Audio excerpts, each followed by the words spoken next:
Halo Sobat Fisika, selamat datang di ruang belajar fisika bersama Kak Julia. Gimana nih kabarnya para Sobat Fisika? Semoga selalu sehat dan tetap semangat untuk belajar ya.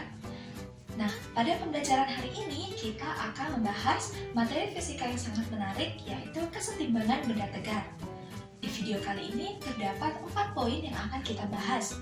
Yang pertama, apa yang dimaksud dengan kesetimbangan benda tegar? Lalu yang kedua, syarat kesetimbangan benda tegar. Yang ketiga, jenis-jenis kesetimbangan benda tegar.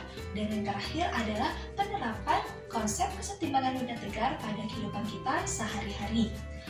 Nah, sebelum kita lanjut ke pembahasan materinya, Kak Julia ingin mengajak para sobat fisika untuk menonton video berikut ini.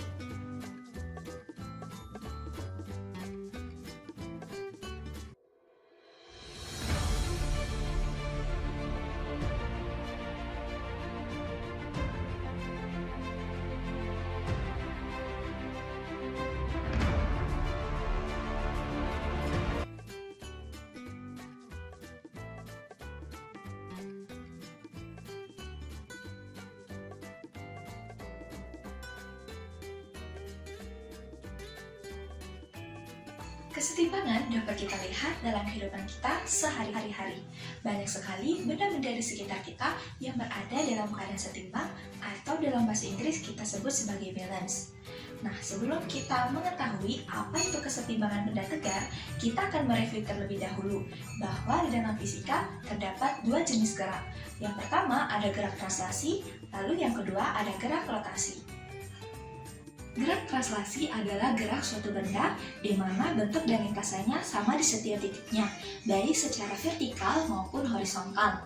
Nah, pada gerak translasi berlaku hukum kedua Newton, yaitu sigma F sama dengan M kali A. Lalu, untuk gerak rotasi didefinisikan sebagai gerak suatu benda di mana bentuk dan lintasannya melingkar di setiap titiknya. Nah, pada gerak rotasi itu berlaku sigma tau sama dengan I dikali dengan alfa. Lalu, bagaimana hubungannya antara gerak translasi dan juga gerak rotasi dengan kesetimbangan benda tegar? Kesetimbangan benda tegar adalah keadaan suatu partikel di mana partikel tersebut tidak bergerak baik secara translasi maupun rotasi, yang berarti benda tersebut berada dalam keadaan diam atau yang kita sebut berada dalam keadaan setimbang. Yang berikutnya, kita akan membahas syarat kesetimbangan benda tegar. Nah, untuk syarat kesetimbangan benda tegar terdiri atas 2. Yang pertama ada syarat kesetimbangan translasi, lalu yang kedua ada syarat kesetimbangan rotasi. Adapun syarat-syarat yang harus dipenuhi, yaitu yang pertama, total gaya yang bekerja pada suatu benda itu sama dengan 0 atau sigma F sama dengan 0. Lalu yang kedua, total momen gaya atau torsi yang bekerja pada suatu benda itu sama dengan 0 atau sigma tau sama dengan 0. Nah, sekarang kita akan membahas poin yang ketiga, yaitu jenis-jenis kesetimbangan benda tegar. Jenis-jenis kesetimbangan benda tegar terdiri atas 3. Yang pertama ada kesetimbangan stabil, lalu yang kedua ada kesetimbangan labil, yang ketiga ada kesetimbangan netral atau indiferen. Nah, untuk kesetimbangan stabil adalah kesetimbangan ketika suatu benda diberikan gaya, maka benda tersebut akan mengalami perubahan posisi. Namun ketika gayanya tersebut dihilangkan, maka posisinya akan kembali ke titik semula. Untuk contohnya, kita bisa lihat pada sebuah kelereng yang berada di dasar mangkok setengah lingkaran. Nah, ketika kita memberikan gaya kepada kelereng tersebut, maka kelereng tersebut posisinya akan naik. Namun, ketika kita menghilangkan gaya pada kelereng tersebut, maka posisi kelereng tersebut akan kembali ke titik semula, yaitu berada di dasar mangkok. Kesetimbangan benda tegar yang kedua yaitu kesetimbangan labil atau kesetimbangan yang tidak stabil. Kesetimbangan labil terjadi apabila kita memberikan suatu gaya kepada suatu benda, maka posisinya akan berubah. Namun ketika gaya tersebut kita hilangkan, maka benda tersebut tidak akan kembali ke titik semula. Contohnya bisa kita lihat pada kelereng yang berada di puncak dari sebuah mangkuk setengah lingkaran. Nah, ketika kita memberikan gaya kepada kelereng tersebut, maka kelerengnya akan jatuh ke bawah. Namun, ketika gaya tersebut kita hilangkan, maka kelereng tidak akan kembali ke posisi semula, yaitu berada di puncak dari mangkuk setengah lingkaran tersebut.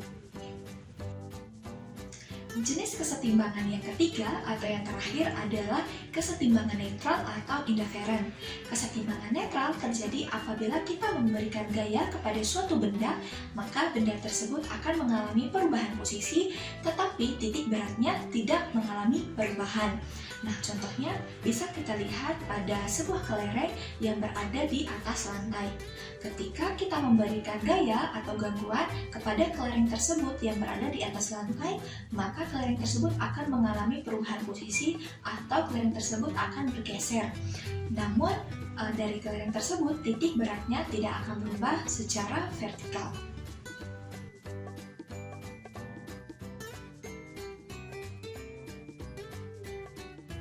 Baik, sekarang kita masuk ke poin yang keempat, yaitu penerapan konsep kesetimbangan benda tegak dalam kehidupan kita sehari-hari. Penerapan yang pertama bisa kita lihat tadi di awal video, di mana seorang pemuda berjalan di atas tali dengan membawa sebuah tongkat yang panjang. Tongkat tersebut terletak di tengah-tengah, sehingga gaya berat yang terjadi pada kedua sisi tongkat adalah sama besar. Gaya ini menyebabkan momen gaya pada suhu putar besarnya sama dan arahnya berlawanan, sehingga pada akhirnya terjadi kesetimbangan kepada pria tersebut. Untuk penerapan yang kedua, bisa kita lihat pada seorang petani yang membawa dua buah keranjang yang dihubungkan oleh sebuah kayu. Nah, seperti yang dapat kita lihat pada gambar berikut. Petani tersebut memegang kayunya tersebut di tengah-tengah, sehingga gaya berat dari masing-masing sisi kayu itu sama besar. Gaya ini menyebabkan momen gaya pada sumbu putar juga ikut sama besar dan arahnya berlawanan, sehingga pada akhirnya terjadi kesetimbangan dan semakin memudahkan petani untuk membawa beban tersebut. Selain dua contoh penerapan tadi, terdapat beberapa contoh penerapan dari konsep kesetimbangan yang dapat kita lihat dalam kehidupan kita sehari-hari, seperti pada layar LCD yang digantung di dalam kelas, lalu pada lampu lalu lintas, dan juga pada konstruksi sebuah jembatan. Baik, kami rasa kita sudah berada di akhir dari video pembelajaran terkait materi kesetimbangan benda tegar. Semoga apa yang kita pelajari pada hari ini dapat bermanfaat bagi para sobat fisika. Tetap sehat dan tetap semangat untuk belajar, dan jangan lupa like, komen, dan subscribe channel ini agar kita bisa terus mempelajari materi fisika yang lainnya. Sekian dari Kak Julia, terima kasih.